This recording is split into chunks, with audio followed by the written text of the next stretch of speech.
আসসালামু আলাইকুম। আমি উম্মে সালমা পলি আপনাদের সবাইকে আমন্ত্রণ জানাচ্ছি আমার আজকের রেসিপিতে।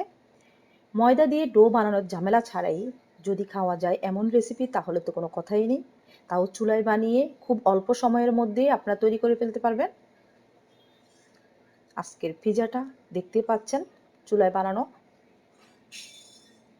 তো চলুন শুরু করি রেসিপিটি। আমি প্রথমে এখানে ব্রেড নিয়ে নিলাম। মিল্ক ব্রেড যেটা বা স্যান্ডউইচ ব্রেড নিতে পারেন। 4 থেকে 5 পিসের মতো নিয়ে আমি এটাকে একটু স্লাইস করে নিচ্ছি, ছোট ছোট টুকরা করে নিচ্ছি। এখন একটা বাটিতে নিয়ে নিচ্ছি,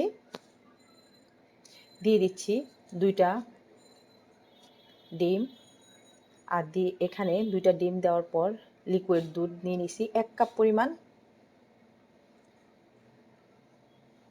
এখন লিকুইড দুধ সম্পূর্ণটা একবারে ঢালার কোনো প্রয়োজন নেই, না হলে বেশি হয়ে যেতে পারে। আমি দেখে অল্প অল্প করে ঢালতেছি আর একটা মিশ্রণ তৈরি করে নিচ্ছি ডিম, দুধ আর পাউরুটি দিয়ে। তো আমি খুব ভালো করে চামচ দিয়ে পাউরুটিগুলো ডিমের সাথে আর দুধের সাথে মিশিয়ে নিলাম, একটু ভেঙে নিলাম। আর একদম মথা যাবে না, হাত দিয়ে এরকম ভেঙে নিতে হবে। তো আমি ওটা সাইডে রেখে দিচ্ছি। এখন একটা ফ্রাই প্যানে দিয়ে দিলাম বাটার 1 টেবিল চামচের মতো, দিয়ে বাটারটাকে আমি গালিয়ে নিলাম। দেখতেই পাচ্ছেন বাটারটা মেল্ট হয়ে গেছে। বাটারটা যখন গরম হয়ে আসবে তখন দিয়ে দিব পাউরুটির যে মিশ্রণটা বানিয়ে রেখেছিলাম তা দিয়ে এটাকে চারদিক থেকে ভালো করে স্প্রেড করে দিতে হবে। একদম স্প্রেড করে দিয়ে তারপর আমি 3 থেকে 4 মিনিট একদম লো হিটে এটাকে এক সাইড কুক করে নিব। দেখতে পাচ্ছেন এক সাইড কুক করার পর যখন দেখব ভালোভাবে কুক হয়েছে তখন এটাকে আমি উল্টিয়ে দিব। আর এটা খুবই সফট থাকে, প্রথমে এটাকে খুব সাবধানে আলতো হাতে উল্টাতে হবে।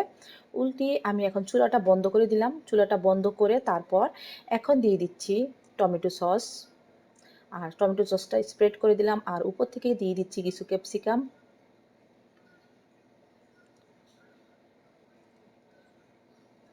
দিয়ে দিচ্ছি কিছু টমেটো কুচি,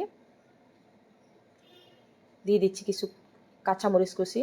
জাস্ট আপনারা যখন তখন মন চাইবে খেতে তখন বাসায় এগুলো থাকলে কিছু পরিমাণে থাকলে আপনারা বানিয়ে নিতে পারবেন। আর সব দিতে হবে কোনো কথা নেই, ক্যাপসিকাম না দিলেও চলবে, অন্য সবজি দিলেও চলবে, গাজর টাজর থাকলে। এখন উপর থেকে কিছু অরিগেনো দিয়ে তারপর দিয়ে দিচ্ছি মোজারেলা চিজ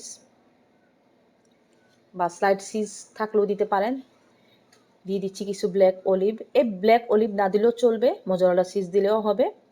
আমার বাসায় অ্যাভেলেবেল ছিল তাই আমি দিয়ে দিচ্ছি উপর থেকে কিছু চিলি ফ্লেক্স দিয়ে। তারপর এটাকে আমি আরও 3 থেকে 4 মিনিটের মতো কুক করে নিলাম।